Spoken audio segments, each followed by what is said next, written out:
अस्सलाम वालेकुम। I hope आप सारे लोग खैरियत से होंगे। आज के इस लेक्चर के अंदर हम बात करेंगे कि किस तरह से आप अपनी वर्डप्रेस की लाइब्रेरी को मेंटेन कर सकते हैं फ़ोल्डर्स की सूरत के अंदर।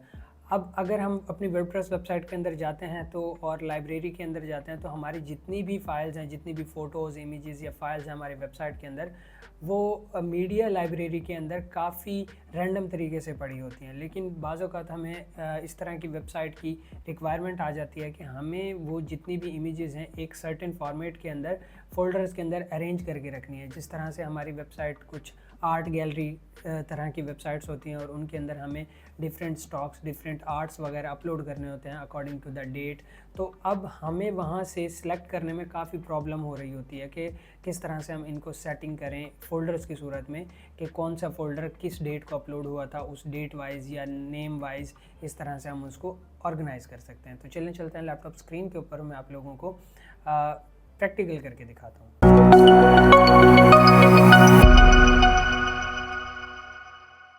तो हम आ चुके हैं लैपटॉप स्क्रीन के ऊपर। यहाँ पे देखें, अगर हम अभी लाइब्रेरी के अंदर आ रहे हैं तो यहाँ पे देखें बहुत ही रैंडम तरीके से हमारी जितनी भी इमेजेस हैं यहाँ पे अवेलेबल हैं। अगर मैं कोई और इमेज यहाँ से अपलोड भी करूँ, लेट्स से कोई भी डमी इमेज यहाँ से अपलोड करूँ, ओके, यहाँ से ये इमेज में अपलोड कर दूँ तो यहाँ पे देखिए यहाँ पे डमी तरीके से, रैंडम तरीके से यहाँ पे अपलोड होगी। इस तरह जितनी भी इमेजेस मैं अपलोड करूँगा वो रैंडम तरीके से यहाँ पे अपलोड होंगी।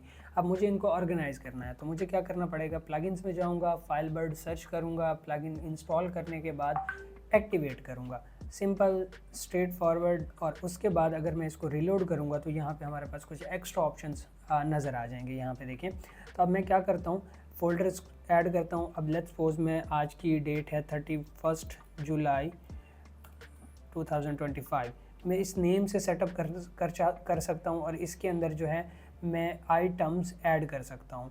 तो बल्क सेलेक्ट के अंदर अब यहाँ पे देखें जो भी मैं वो फ़ाइल अपलोड करूँगा वो इसके अंदर आएंगी।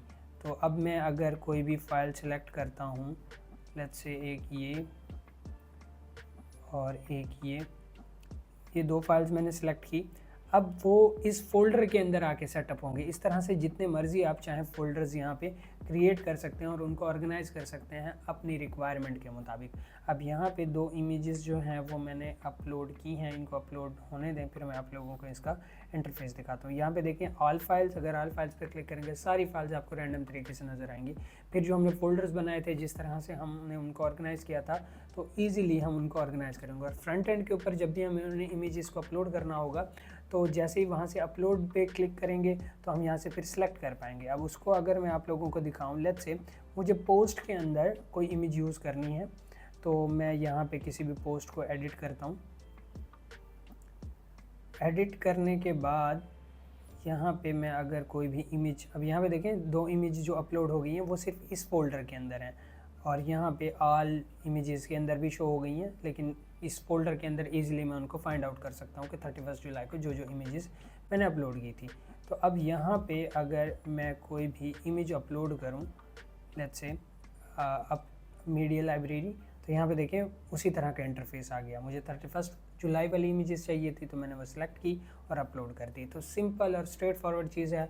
किसी भी तरह का कोई क्वेश्चन है नीचे कमेंट कर सकते हैं, इंस्टाग्राम पे फॉलो कर लें, कोई भी क्वेरी है मैं आप लोगों को ज़रूर रिस्पॉन्स करूँगा। मिलते हैं इंशाल्लाह नेक्स्ट वीडियो के अंदर। Till then keep learning, keep exploring. अल्लाह हाफिज़।